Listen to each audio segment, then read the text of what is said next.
Hi, Assalamu alaikum. I am Dr. Nizamuddin Qasmi. As you know, I am a sexual disorders and infertility specialist working here at Saira Healthcare and Hijama Center, Barabanki Uttar Pradesh. देखिए, कल की video में हमने discuss किया था, आप लोगों को बताया था न्यूशमा के एक पेटेंट ड्रग के बारे में, जिसको इमसाकी के नाम से जानते हैं। वो गोलियों की फॉर्म में था। तो न्यूशमा का ही एक और मेडिसिन है जो कि इसी से बिल्कुल मिलता जुलता है, जिसको हम लोग हब्बे मुमसिकी के नाम से जानते हैं। तो कल हमने डिस्कस किया था इमसाकी के बारे में। आज की इस वीडियो में हम डिस्कस करेंगे कि ये जो हब्बे मुमसिकी है, ये बेसिकली क्या है, इसके कंटेंट क्या है। कल जो हमने डिस्कस किया था इमसाकी के बारे में, उसके कंटेंट और इसके कंटेंट में कितना डिफरेंस है। इसी तरीके से जो डिफरेंस कंटेंट में और इंग्रेडिएंट में है, इनको देखते हुए इनके एक्शंस में क्या और इनके बेनिफिट्स में क्या डिफरेंस आएगा, डोजेस में क्या डिफरेंस है, कैसे आपको इस्तेमाल करना है, ये सारी चीजें आज के इस वीडियो में हम कवर करने की कोशिश करेंगे। तो चलिए शुरू करते हैं। सबसे पहले हम बात करते हैं कि ये जो हब्बे मुमसिकी है, ये है क्या। तो न्यूशमा जो है फार्मास्यूटिकल कंपनी है यूनानी सिस्टम ऑफ मेडिसिन की, उनका अपना एक पेटेंट ड्रग है हब्बे मुमसिकी, है ना। तो हब्बे मुमसिकी जो है बेसिकली ये इसके जो कंटेंट हैं, इसमें आम तौर पे वही कंटेंट और वही इंग्रेडिएंट शामिल हैं जो कल हमने इमसाकी में डिस्कस किया था। अजवाइन खुरासानी है, अफ्यून है, धतूरा है। इसमें जो है भंग भंग का इस्तेमाल किया गया है। कंद सफेद जो कि शुगर है वो इसमें शामिल है, बैमन सुर्ख है। डायबिटिक पेशेंट अगर हैं तो वो हब्बे मुमसिकी का इस्तेमाल नहीं करना चाहिए डायबिटिक पेशेंट को, क्योंकि इसके अंदर कंद सफेद का इस्तेमाल किया गया है जो कि शुगर ही बेसिकली शुगर को ही कंद सफेद कहते हैं हम लोग, है ना। तो शुगर है इसके अंदर। बाकी जावित्री है, जोजबुआ है, जायफल है, चिलगोजा है, अखरोट है, मगज बादाम है, मगज पिस्ता है ना। इस तरह के जो कंटेंट है वो इसके अंदर शामिल है। तुख्म काहू है, धतूरा है, खशखाश है ना, मूसली है, पंबादाना है। इसके अंदर जो एडिशनल कुछ कंटेंट है वो बहमन सुर्ख है, कंद सफेद है, और इसी तरीके से भंग का भी इस्तेमाल किया गया है इसमें। तो इसमें तीन कंटेंट जो है बहुत इंपॉर्टेंट है। नंबर एक अफ्यून, नंबर दो भंग, और नंबर तीन इसके अंदर जो है अफ्यून का इस्तेमाल किया गया है, धतूरा का इस्तेमाल किया गया है। धतूरा, अफ्यून और भंग, ये तीन चीजें बहुत खतरनाक हैं एक तरह से देखा जाए। दर्जे 4 की दवाएं हैं चारों, ये तीनों ये। तो इस वजह से बहुत ही लिमिटेड इसका जो है यूज आपको रखना चाहिए, बहुत ही एक्सेस नहीं करना चाहिए आप लोगों को, है ना।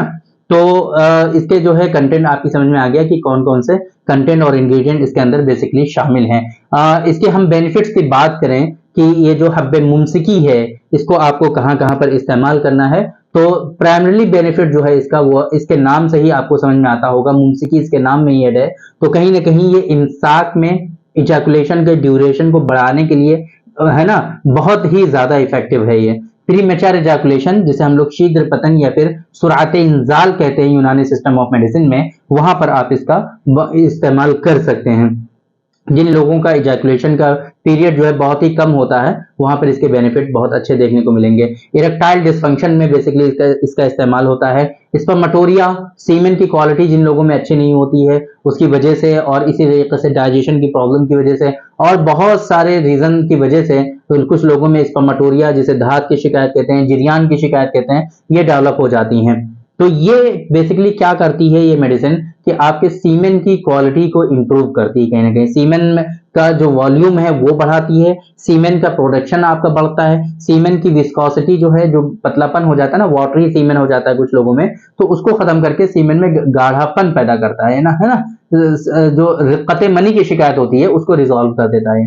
मतलब कि वाटरी सीमेन अगर है, हाइड्रोस्पर्मिया, तो उसको रिजॉल्व करके ये जो है गिल्जत मनी का काम करता है ना, मुगल्लिज़ मनी है एक तरह से, ये गिल्जत पैदा करता है सीमेन में, है ना, सीमेन को गाढ़ा बनाता है। तो फिर इसकी वजह से मैंने आप लोगों को अक्सर बताया हुआ है कि जो आमतौर पे यूनानी दवाएं होती हैं, उनमें अगर सीमेन की क्वालिटी को इंप्रूव करने की कैपेबिलिटी और सलाहियत होती है, तो फिर वो मेडिसिन आमतौर पे स्पर्म पे भी उनके इफेक्ट होते हैं, और स्पर्म काउंट को भी बढ़ाती हैं वो दवाएं, और स्पर्म की मोटेलिटी को भी बढ़ाती हैं वो। तो ये मेडिसिन जो है हब्बे मुमसिकी, आप इसको एज ए प्रीमेच्योर इजैकुलेशन को रिजॉल्व करने के लिए भी इस्तेमाल कर सकते हैं, और साथ साथ में जिन लोगों में मेल इनफर्टिलिटी का इशू है, तो वहां पर भी इसका इस्तेमाल किया जा सकता है, और आप इसको ओलिगोस्पर्मिया में इस्तेमाल कर सकते हैं। लेकिन प्राइमरली जो इसका यूज है वो है प्रीमेच्योर इजैकुलेशन में, आपको वहां पर इसका इस्तेमाल करना चाहिए। बाकी अगर आपको इस तरह की कोई परेशानी है, सुरात इंजाल की डिजीज है,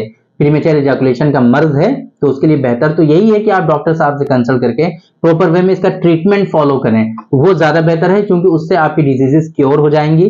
बाकी इससे भी बेनिफिट आप हासिल कर सकते हैं। अगर आपको सडन इफेक्ट चाहिए तो सडन इफेक्ट के लिए भी आप इसका इस्तेमाल कर सकते हैं। सडन इफेक्ट के लिए आपको 2 घंटे पहले, वाइफ से मिलने के 2 घंटे पहले, खाने के डाइजेस्ट हो जाने के बाद आपको इस्तेमाल करना है, या फिर उस दिन खाना आपको बाद में खाना है। खाना खाने के फौरन बाद आप इसका इस्तेमाल नहीं करेंगे, और इस मेडिसिन को जब इस्तेमाल करेंगे तो उसके बाद भी कुछ नहीं खाएंगे आप। ये इसके लिए 2-3 शर्तें हैं अगर सडन इफेक्ट आपको चाहिए तो, है ना।